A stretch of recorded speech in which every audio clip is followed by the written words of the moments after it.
Boa tarde, pessoal.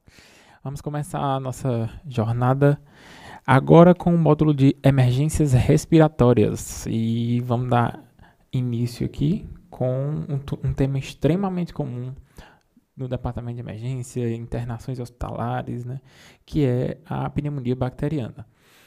Bem, não é à toa que ela responde por cerca de 80% talvez dos internamentos diários no hospital. Brincando, um número bem esporádico aqui, mas é a principal causa de morte, né, por causas infecciosas no mundo. Tem como eu ver só o slide aqui? Tá aparecendo. Show. E dos pacientes que internam, cerca de 20% acaba evoluindo para a morte, infelizmente, né, para óbito, mesmo com tratamento adequado. E principal coisa, falha no reconhecimento precoce. Isso vale principalmente para os extremos de idade, né? Crianças e idosos, foco nos idosos. Crianças, a gente sempre tem o pai em cima, vendo alguma alteração, alguma coisa mais rápida. Contudo, idosos precisa de mais cuidado, né? Muita coisa passa despercebida e, como eu expliquei no início, né, na aula lá no módulo de emergências neurológicas, os idosos às vezes abrem quadros infecciosos com apenas confusão mental. Então, aqui, o diagnóstico precoce é extremamente importante. Tá, sempre lembrar disso. Bem, como ela se manifesta, né? São três clássicos, né? Três sintomas clássicos dessa síndrome, dessa patologia, que é a tosse, febre e dispneia. Mas lembrar, tosse nem sempre é uma tosse com expectoração purulenta, que é aquela cultura popular, né? Eu estou com um catarro purulento, amarelo, ou com odor fétido e tal. Não é patognomônico, não é que eu precise ter esse tipo de tosse para que eu levante a minha suspeita, tá? Tosse, inclusive, tosses secas também no início dos quadros, tá? Febre, lembrar que também nem todo mundo manifesta febre nesse contexto, e a dispneia, que pode ser só uma taquipneia, né, no início do quadro também.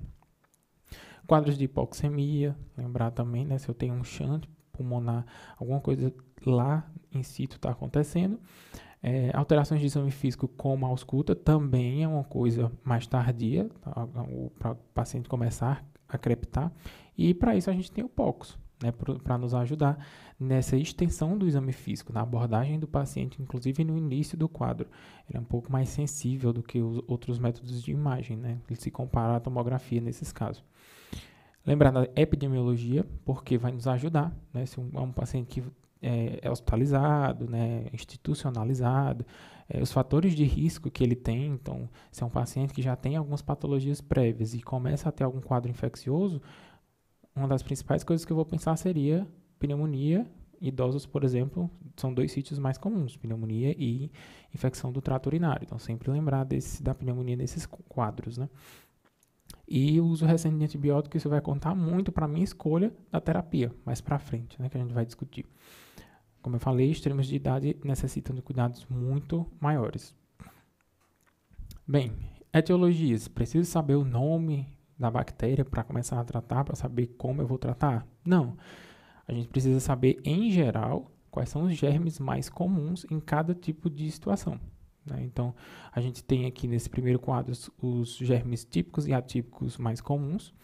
Destaque, assim, anos-luz para o pneumoniae, né, o streptopneumoniae.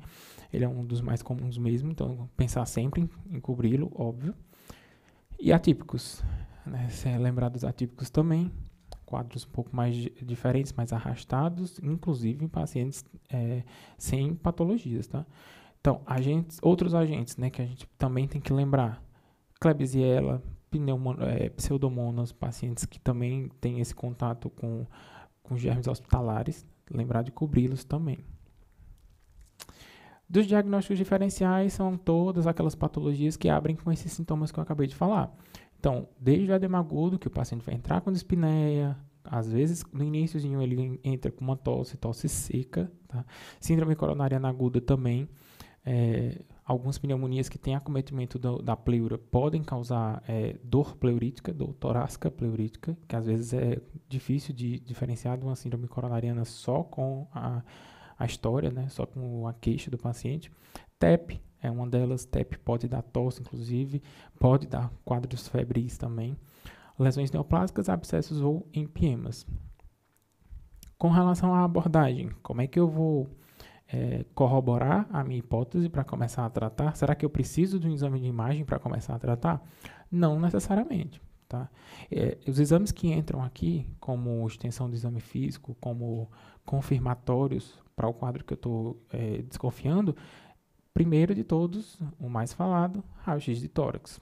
Problema, em alguns setores é mais difícil, né? Daqui que o carrinho de raio-x chegue lá, faça a imagem, isso não deve atrasar o início da sua terapia, né? Mas é um dos exames que nos ajudam. Consolidações são, quando elas estão bem estabelecidas, elas são bem visíveis ao raio-x, como essa imagem que eu coloquei para vocês. Mas hoje a gente tem a nossa ferramenta mais querida, né, que é o POCUS. Então, essa imagenzinha aí do lado dessa tomografia mostra exatamente o ultrassom do pulmão, ultrassom pulmonar desse mesmo paciente. Por coincidência, essa tomografia é uma tomografia de um paciente com COVID, né? Mas a gente consegue ver as consolidações subpleurais, tanto visualizadas na tomografia quanto no POCUS. Então, ele é uma extensão do exame físico, né? E ele consegue corroborar a nossa hipótese de maneira rápida, beira-leito. Então, como se eu estou na dúvida, tem tosse, mas está meio estranho, não tem febre, é um idoso, preciso começar a tratar, mas não tem critérios para internar, não sei se eu libero, não sei se eu trato aqui, vou falar sobre os scores depois. O ultrassom vem confirmar isso ou excluir. Tá? Ele é uma ferramenta muito importante nesse momento. E aí eu queria apresentar para vocês alguns scores. O primeiro deles todo mundo já ouviu falar, é o mais conhecido de todos, né, que é o CURB. E esse score aqui, ele nos ajuda muito nessa decisão. É uma angústia que a gente tem quando atende um paciente meio limbo, ali no limbo, né? Será que eu trato em casa? Será que eu interno? E o medo da gente é liberar uma infecção dessa que de repente possa piorar e voltar já muito grave para o hospital, né? Então, o CURB vem para nos ajudar nessa decisão. Ele é o mais simples. Eu só preciso de um exame laboratorial dos 5 itens dele e o restante eu consigo com exame físico, sinais de exame físico, né? Então, é um score muito rápido. Consigo fazer a beira-leito tranquilo. E aí eu decido. Se ele tiver um score entre 0 e 1, posso tratar em casa. 2, aí vai ficar ali... posso, levando em consideração outros critérios, né? Tentar aquele hospital dia, né? Que o paciente fique voltando, retorno precoce e tal. E acima de 3, internar. Sendo que 4 ou 5 já seria indicação de internação em UTI. Mais comum, tranquilinho de fazer.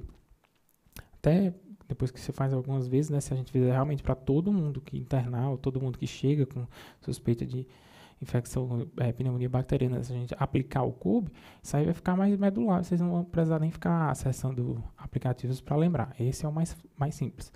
E aí a gente tem o PSI, né, que é um pouco mais complexo, como vocês estão vendo, são vários itens.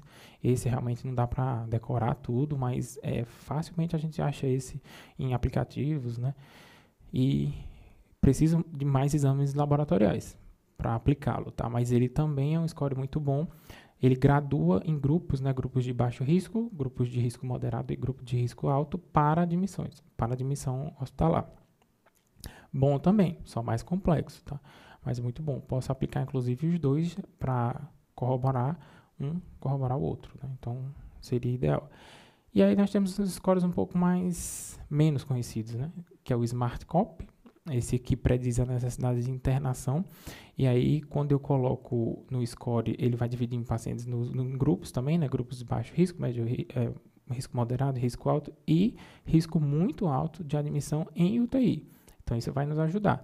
Se eu tenho um score muito alto, a chance desse paciente evoluir ruim, ou se ele já não estiver ruim, eu já mando ele para UTI. Né? Já teria critérios para ir para lá para evitar uma piora clínica muito, muito rápida, né? Então, inclusive, ele usa, por exemplo, a PaO2 desse paciente. Isso é muito importante para um paciente com pneumonia. E temos o quarto score, que é o score da Sociedade de Americana de Doenças Infecciosas. Esse foi elaborado em 2007. Ele também é um score muito bom, gosto muito dele por ele ter critérios menores e maiores. Dentre os critérios maiores, pneumonia com necessidade de drogas vasoativas ou de ventilação mecânica, ou seja, é meio óbvio que esse paciente tem uma pneumonia grave e que ele precisa ir para a UTI. Então é meio que dedutível, né, quando você olha esse score. Mas também vem ajudar nos outros scores anteriores. Se eu quiser aplicar os 4, excelente. Assim eu vou ter uma segurança em dizer eu preciso tratar internado e preciso tratar em qual ambiente, enfermaria ou UTI. Na dúvida, temos esses critérios aí para nos ajudar, esses scores. E o tratamento? Já que eu decidi o local que eu vou tratar esse paciente, baseado nesses scores todos, então fica mais fácil, né? Existem esquemas específicos para cada tipo de tratamento. O tratamento, como são antibióticos, tem a ver com a flora, né, inclusive local, vale a pena você olhar o protocolo de cada instituição. Tá? Isso vale muito para literaturas americanas, literaturas brasileiras, elas acabam mudando um pouquinho por serem germes mais comuns, inclusive falando de resistência antimicrobiana também. Em alguns locais a gente tem bactérias mais resistentes e outros menos resistentes. A gente está saindo, espero eu, né, saindo desse período de pandemia, onde usaram assim a azitromicina como chá, né? Então, o tanto de resistência que a gente vai ter, se não já tiver e a gente ainda não está sabendo, né? Não está documentado ainda, na verdade está, mas eu ainda não tive acesso a esses artigos, mas leva em consideração isso, tá? Não é todo o antibiótico que vai pegar os mesmos tipos de bactérias, existem as resistências locais, né? Então, adultos saudáveis, sem fatores de risco, pneumonia, posso tratar em casa, vi lá que tinha score baixo, posso liberar para casa, opções. Por exemplo, a amoxicilina, 1 grama de 8 em 8, uma dose um pouquinho mais alta, mas me garante que eu vou tratar bem esse paciente, tá? Posso tratar só com azitromicina também, um macrolídeo só em monoterapia, é uma opção também para esses pacientes, mas sempre olhar o protocolo da sua instituição, se ela realmente corrobora essa sua prática. Já adultos com comorbidades, pneumopatas, doenças renais crônicas, inclusive os dialíticos, né? E aí a gente tem que ter um cuidado a mais, mas nesse caso, com comorbidades mais sem critérios de gravidade, vou tratar em casa, posso tentar amoxiclave, amoxicilina com clavulanato, associado a um macrolídeo. Tá? A opção também é uma cefalosporina de segunda, por exemplo, também seria uma opção. Ou uma quinolona respiratória, em monoterapia, que é a levo e moxi, fluoxacina são opções, tá? Enfermaria. Pelos scores, decidi internar. Beleza, mas não tem critérios para ir para UTI. Dá para tratar na enfermaria. O que posso fazer? Beta-lactâmico, e aí a opção ampicilina com sulbactam é excelente. Né? Seria, em algumas instituições, inclusive, a primeira escolha, no momento que eu interno um paciente sem critérios de gravidade, para ir para UTI. Né? Posso usar ceftriaxona em monoterapia também, mas o ideal é que eu sempre associe com macrolide. Assim eu cubro germes típicos e atípicos ao mesmo tempo. Tá? Mesmo em esquemas de enfermaria, usar os dois. Posso usar só uma quinolona respiratória também como monoterapia? Sim. Algumas instituições não gostam muito, acabam colocando como opções só esse quadrinho da esquerda de vocês mesmos, pelas quinolonas respiratórias serem mais bacteriostáticas do que bactericidas, mas como eu falei, sempre olhar o protocolo da substituição, tá? De livro, temos essas opções. E considerar os casos especiais, por exemplo, quero tratar Staphylococcus aureus meticilina resistente, então lembrar de fazer avanco ou linezolida. Quero cobrir pseudomonas, caso de pacientes que têm contato com germes hospitalares e tal, então já posso pular para uma, por exemplo, piperacilina com tazobactam. Então, me segurando para não falar os nomes comerciais. Posso usar o cefepime, né, uma opção também, esses carbapenêmicos, eles entram aqui para cobrir os que têm cobertura para pseudomonas, né? Então, lembrando desses dois grupos, e aí eu escolho o tratamento para pacientes que têm necessidade de ir para UTI, ou seja, eles têm um score muito alto. Lembrar desses dois germes que causam, né, pneumonias mais graves. Portanto, algumas instituições preconizam esse tratamento, piperacilina com tazobactam associada ou não a vanco. Tá? Se eu não sei o germe ainda, não tenho cultura de escarro, nem nada do tipo, eu estou tratando empiricamente, o ideal é que eu cubra as duas coisas. Se não vier um MSRA, eu suspendo a vanco, deixo só a piperacina com tazobactam, mas algumas instituições pedem para a gente começar os dois ao mesmo tempo. Tá? Assim eu tenho uma cobertura muito mais ampla e eu garanto que o paciente não evolua para um quadro mais grave do que ele já tem, né? Já que ele já está sendo tratado em ambiente de UTI. Então, sendo bem objetivo, o tratamento seria esse e quando usar ou não um corticoide? Bem, de literatura, pacientes que entram em choque, né, eles têm um choque refratário, necessitam disso, e ventilação mecânica também, no intuito de eu diminuir essa resposta inflamatória, que provavelmente pode estar junto no quadro, né, ter contribuído para essa piora de ventilação, né, essa piora de troca de oxigenação, né, pulmonar. E quanto tempo eu mantenho esse antibiótico? Bem, também protocolos e protocolos, né, instituições e instituições, mas o que preconiza é que seja sempre o menor tempo possível. Né? Não precisa fazer 15, 20 dias de antibiótico e esperando, por exemplo, uma PCR negativar para eu parar o antibiótico e tal. Tem todos os critérios clínicos e laboratoriais, todos os dois juntos com um tempo, pelo menos satisfatório de antibiótico. Muitas vezes eu consigo suspender com 5 dias, 7 dias, dependendo de qual seja o antibiótico. Já tem estudos que pedem para fazer, por exemplo, um macrolídeo no máximo 5 dias. Então, sempre olhar qual é o antibiótico que você está usando e tentar usar pelo mínimo de tempo possível, para assim evitar criar mais resistência antimicrobiana e também o tempo de internação hospitalar. Né? Quanto mais tempo eu mantenho esse paciente fazendo antibiótico por um tempo que ele não precisava, maior é o risco dele desenvolver outras coisas durante o internamento que possa prolongar essa terapia. E o que eu queria falar para vocês sobre pneumonia bacteriana era isso, de modo bem objetivo. E vamos passar para a nossa segunda aula do módulo de hoje, à tarde.